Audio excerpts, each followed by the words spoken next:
Hey, what's up? This is One Take. Here we'll listen to different points of view of people about a certain subject. And for this month, we are still on the subject of love. We are going to answer this question in our episode today. When is the right time for romantic relationships? Let's hear them out.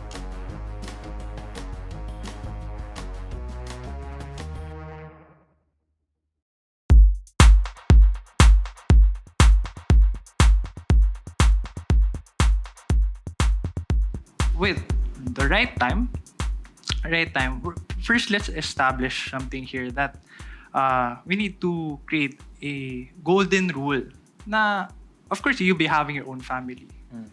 And one thing about a family is that we have to feed them, to support them, right?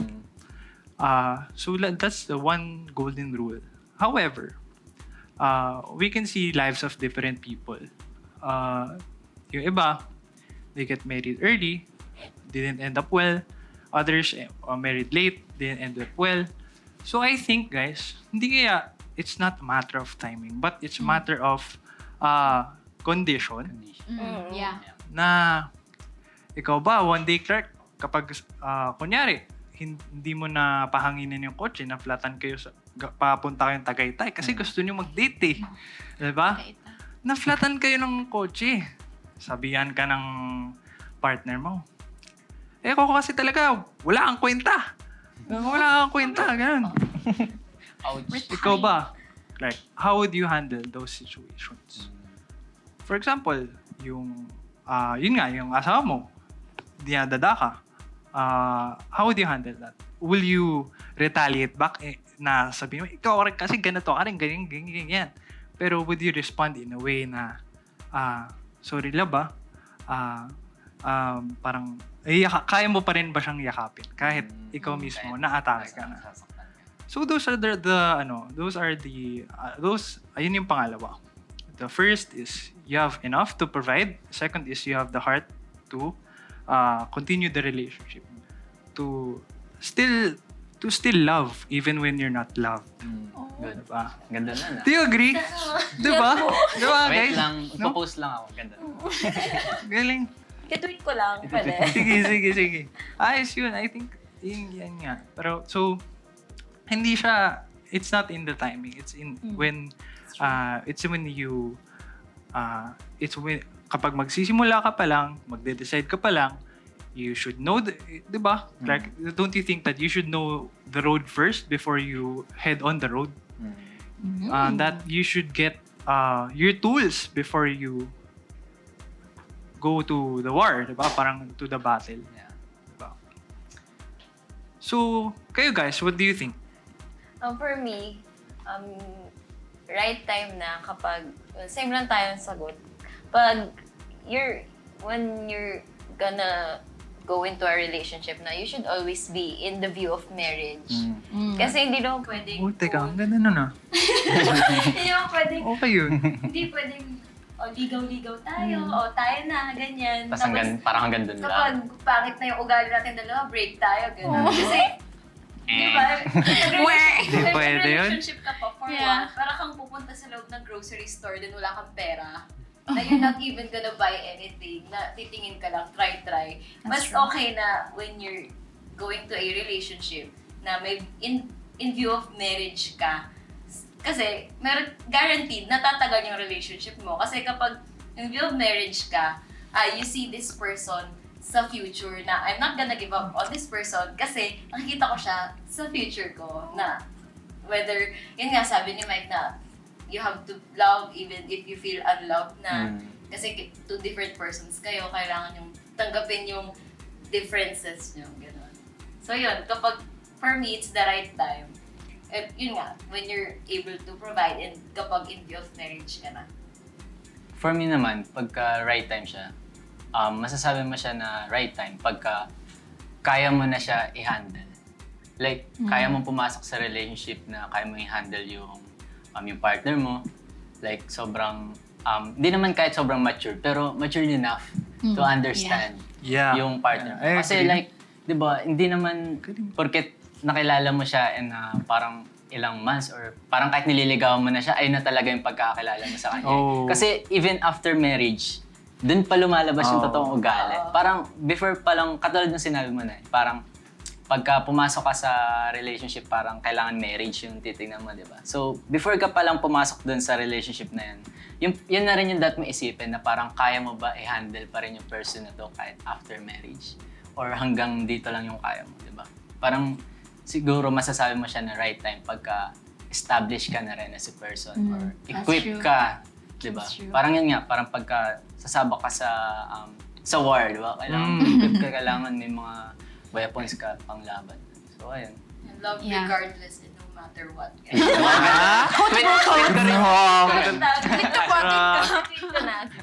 I think there isn't parang an objective age. Parang no one can objectively say, dapat after high school, dapat after college. Yeah. Dapat when you already have parang a really nice job, you're done being a young pro, and you're making, you know, the bills, parang all of that jazz. Parang, I don't think there's an objective, since super one answer lang to that. But I really agree yung parang you're already, how do you call it? In a way, I would call it, you're already whole as a person. So like, so the thing kasi with humans is parang, we don't immediately feel whole the moment we were born. There's always something na parang, I need validation from someone. I need Parang something may to make me, bubuo sa'yo. yeah, parang, someone has to fill this void in my heart. Parang that one. Teka, parang kailangan ko mag-heart check. Sige, continue. Yeah, and then parang, there are times na parang, it's really dangerous na when we think that we need a romantic partner to be whole. And parang most of the time, I mean, parang, alam mo yun, most of the time, I see people who do that. And even I was parang like that before. Parang, I think I need a companion para I'll feel happy, para I don't feel alone. But then, I believe na it's when you're already done with that stage na parang it's nice to, you know, have a lifelong partner. It's nice to have a husband and a wife. But then, even if they're not there, I'm whole. Yeah. Parang, Ganun. di ba? Parang, I was watching a Girl in the World and parang she was talking about her relationship. And parang, she was saying na, with or without my boyfriend, parang, I'm already happy and content. Good. And parang, I feel like that's, if I'm already in that state in my life, when I know na I don't need validation from anyone else, parang, I don't need a man to validate me, then parang, that's when I know na, yeah, parang, I'm ready. I think I'm ready. So, yeah, that's it. Okay din kasi tawag doon, you know, kapag when you love yourself fully, Yeah. na yun, parang kasi dapat ang ibibigay mo sa partner that kind of love is yung love na nag-overflow. Overflow. Yeah. Na you're able to Overflow. give Yeah. love to someone. Kasi you can't love someone without you having it for yourself. That's true. Ganun. Kaya nga diba sabi, love yourself first.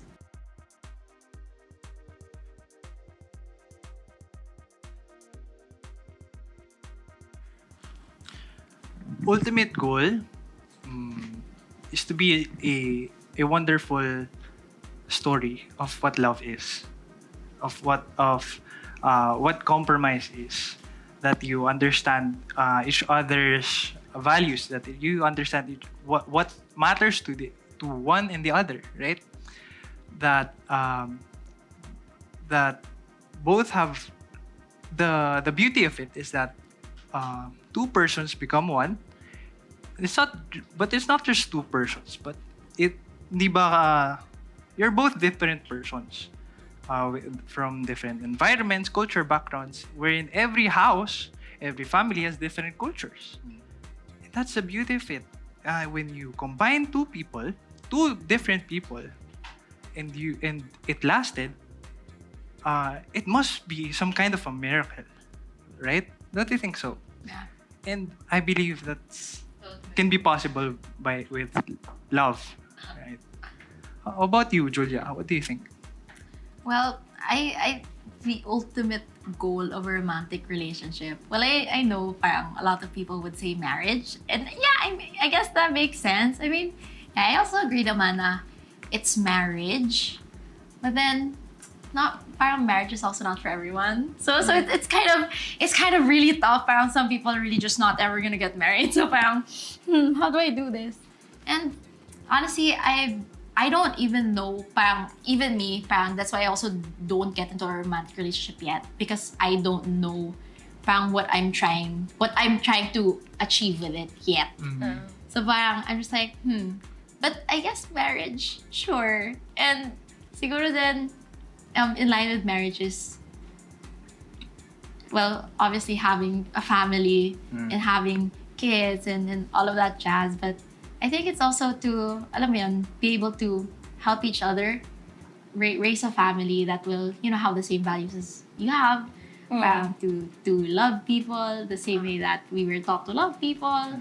And I don't know, there's something beautiful about that. No, it's not just about both of you as a couple. It's not just para sa akin and for my hypothetical husband. It's not just for us, but it's something beyond us. Well, I think that's something beautiful. That's mine. Sayang, hindi ko na-record yung sinabi. Agree ako dun sa sinabi ni Julia. Like, yung ultimate goal talaga ng romantic relationship is yun nga, yung marriage, yung family. But also talaga yung parang ultimate goal niya is parang kahit, alam mo yun, kahit gumuho na lahat na nasa paligid niyo, kahit magkaroon ng sobrang daming problema, yung pinaka-ultimate goal niya is yung love niyo for each other. Like yung walang kahit ano yung makakapagpatibag sa inyo, makakapagpahiwalay sa Even me inyo. against the world. Parang gano'n. And yung ultimate goal niya. And also yung parang, yung ultimate goal din ng romantic relationship is parang maging example ka din to other people. Like yung parang, alam mo yun, may kita nila na, wow, gusto ko rin ng gano'n. Parang, wow, marriage is this beautiful. No? Parang, it's possible pala. Parang, you can grow old with gray hair together pala. Yun siguro yung ultimate goal ko, na you can be an example. Well, kasi for me, the ultimate goal is not marriage. Kasi it starts there. Yeah, that's the beginning. It starts there, na you know each other, yung pangit na sides nyo, dun yung makikita.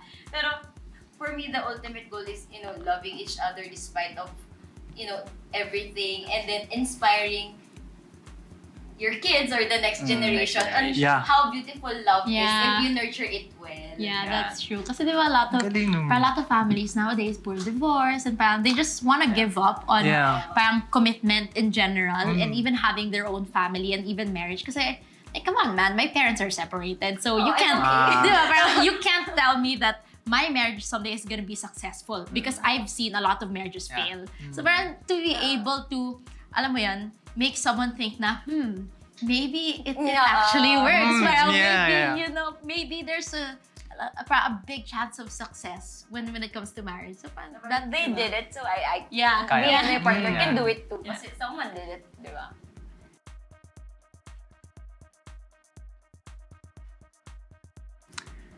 Timing and romantic relationships. Well, first, everyone can do it. Everyone can get married. On the right time, which is in the right condition. Do you agree with me, guys? On the right condition, diba? If you're not ready to compromise, bigger things will fall. No? Yeah. How about you guys? For me, the right time is the right time, pero it's really the right condition na you're really ready na sa lahat ng aspects ng life mo is kaya mong magpapasok ng isa pang tao kasi it's not just about having girlfriend, having boyfriend. No, I'm in the society kasi I have jowa. Diba, hindi ka nakasar ng friends mo kasi Para in ka sa yung mga ganon. Hindi, out ako dyan guys. Para hindi ka na May jowa magsasana ako. all. Yung Hindi ka na magsasana all. Pero it's more beyond that na, relationships are very hard pero kailangan mong i-keep siya na you love the person despite of everything. So yun, it's the right timing and the right condition. That's true. For me, parang you need to take it seriously talaga. Yeah. Parang itong bagay na to sobrang crucial niya eh. Kasi 'di ba, parang pagka pumasok ka sa gantong sa relationship, hindi pwede na joke-joke lang yun, like katulad ng sinabi na parang masabi lang na may jowa o ganyan. Sana all. Para hindi na ako magsasana Sana all. all. You need to, talaga, take it seriously talaga. Kasi, ayun nga, kailangan matured enough ka to handle your partner. Kailangan, alam mo kung ano yung mga priorities mo na din. That's Di ba? true. Ayun, yun talaga parang, ang hirap niya pumasok sa ganun situation pag di mo alam yung mga priorities mo or hindi mo kayang i-handle. Kasi paano mo ma-handle yung partner mo kung sa'yo pa lang di mo na kaya? Yeah. So, ayun. How about you, Julia? I think that for a lot of people who are wondering, kailan kaya yung right time? Well, I guess it's safe to say na we can tell ourselves na this is the right time to be in a romantic relationship when we could successfully answer why do I want it. Kasi most of the time parang well, okay, I can use myself an example parang kasi diba I'm in college and then whenever me and my friends would talk parang we're just gonna be like, hi, sana we have really smart boyfriends para they can proofread. So parang proofread the essays. So parang diba yung why pa lang sobrang what? Yeah. Diba parang yung why pa lang parang para may mag-proofread ng essay. Di ba? Parang, di ba, you get it. And marami ding why na so that I don't feel lonely. Di ba? And parang, I get it. Parang no one wants to die alone. I mean, some people might want to, but you know, it's sometimes, it gets kind of sad and lonely sometimes. But honestly, I don't think that a special someone or romantic partner would parang honestly suffice. Parang with the type of sadness that we sometimes feel. And parang if we sort of give someone that big of a responsibility to make sure that you're happy, it's unfair. Diba? It's so unfair. Parang you're obliged to make me happy and you're obliged to make sure that I will stay happy. Diba? That's so Yeah. unfair. Diba? So I really think na you always have to think of the why. Diba? Why do I want? Why do I want a partner? And when you successfully answer that with the answer you're proud of, Go. then go ahead, girl. We got you. Well, that's for me. I just have one last takeaway na before we think of the right time and the right condition, how about we think right now, right at this very moment, we think of who am I right now? Am I the present now? Can the present now be there in marriage? Can it survive in marriage? How about that? We think of that. And how can I be a better individual for a future couple to be together with? Diba? Yeah. Yeah, I like that. Parang preparing yourself to be the best version of you for your future family. Yeah! Come on! Whoa there! Thank you guys for sharing your opinion about this subject. While there is no prescribed age for entering a romantic relationship, I believe there is a correlation between age and maturity. Usually, the younger you are, the less mature you are because of a lack of experience. But you see, answering these types of questions cannot simply be based on age. It's all about maturity. Of course, if you're a minor, that's another topic altogether. But you see, entering a personal relationship is not really a matter of when, but of why. Why are you entering a certain relationship? So, at least in that conversation that we heard a while ago, they talked about a goal of entering a romantic relationship. If your goal is just to satisfy yourself or for your selfish gain, then I think that's unhealthy motivations. Dating should not be an end in itself, but it should be a means to an end. For me, the reason why I would be dating is for me to figure out whether I would end up with that person specifically in marriage. What about you? What's your take on this subject? We want to hear from you. That's why we invite you to join our Discord community. The link is found in the description down below. See you in our next episode.